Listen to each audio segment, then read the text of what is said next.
কিন্তু জামাত যখন দেখলো এনসিবি তাদের সঙ্গে জোট হয়েছে, তখন জামাত বেঁকে বসছে, জামাতের 200 সিট লাগবেই। তার মানে ওনাদের আমির বলেছেন যে ঐক্যের জন্য, জোটের জন্য সর্বোচ্চ ছাড় দিতে রাজি।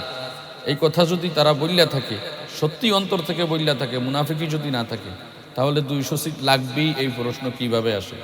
আর কে কার কাছে চায়? এখানে তো জোট না, সমঝোতা। কারোর সাথে তো কেউ জোট হয় নাই।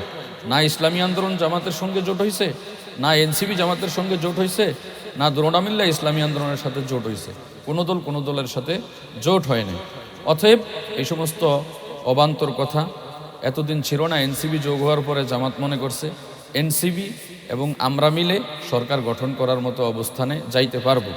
এই অতি উৎসাহীদের কারণেই, অতি লুবীয়দের কারণেই মাঝে মাঝে এই দেশের জনগণ, দেশের সার্বভৌমত্ব, দেশের সাধারণ আলেমুলামা প্রেমিক, পীর মাশায়েখ প্রেমিক, ইসলাম প্রেমিক, আল্লাহ রসুল প্রেমিক, কোরআন প্রেমিক মানুষগুলা এই সমস্ত স্বার্থন্বেষী ইসলামী নেতাদের কারণেই যুগে যুগে এই লাইনচ্যুত হয়ে যায়, যুগে যুগে পথহারা হয়ে যায়।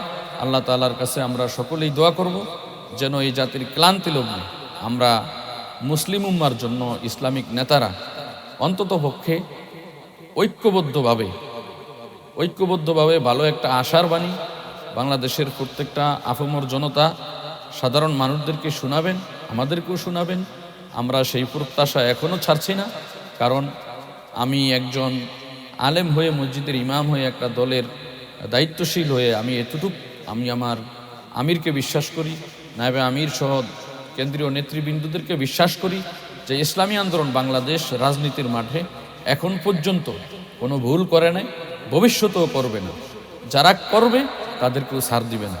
অতএব আপনাদের সকলের প্রতি আমি উদারত আহ্বান জানাবো, দলীয় নির্দেশনা ছাড়া, কেন্দ্রীয় নির্দেশনা ছাড়া আমরা ফেসবুকে, ইউটিউবে, সোশ্যাল মিডিয়ায় কোনো প্রকার প্রোপাগান্ডা ছড়াবো না।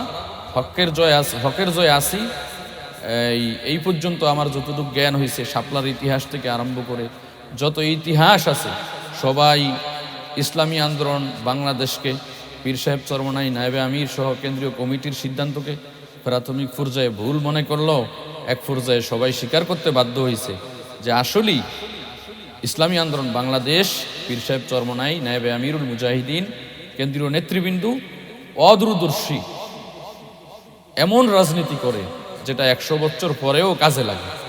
আপনারা কিছুদিন আগেই দেখেছেন জামাতের সুলাইমান অ্যানালাইসিস, এরপরে ইলিয়াস সহ জামাতের যত মিডিয়াগুলো আছে, এরা তো ঐক্যর আগে সব সময় অবান্তর, খামাখা, অযৌক্তিক পীর সাহেব চরমনাই ইসলামী আন্দোলনকে নিয়ে প্রচার প্রসারণা করত।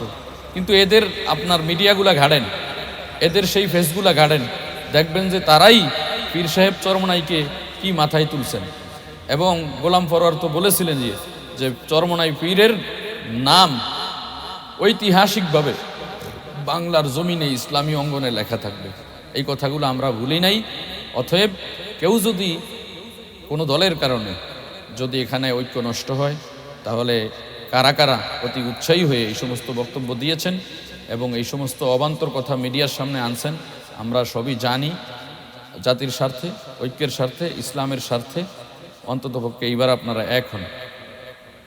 এই বলে আমি আমার সংক্ষিপ্ত বক্তব্য শেষ করছি। আসসালামু আলাইকুম ওয়া রাহমাতুল্লাহ।